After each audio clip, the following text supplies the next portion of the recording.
pangutana. Unsa nga part of the body nga kung imong isulat siya, inigbalihon nimo, bali-balihon nimo siya, mao ra gyapon nga mao ra gyapon pagbasa. Para nang ilong, ug imuha nang basahon na ilong. Ha? Nguli. Ana. Unya, asa nga part sa tong lawas? Mata.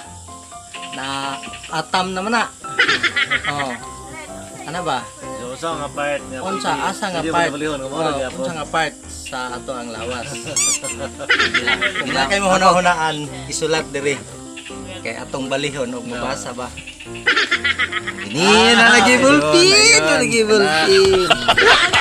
Guys, part sa body, human body. Pero unsa nga part? Asa nga part sa tong lawas? Ako pas ako ha. Kitry na ko guys og sulat kung masakto ba. Don Romantico in the house, yo. Please subscribe Job Jilo TV and share this video. Maraming salamat.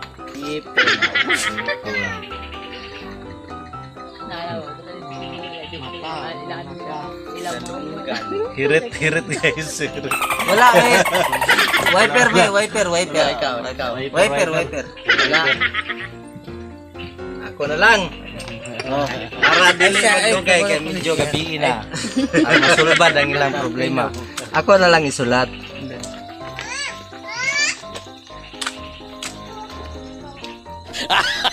Pusod.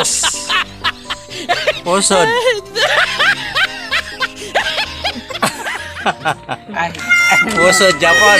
Di ba? Guys, ang busod, binisaya siya. Kung bali-balihon mo siya, pusod.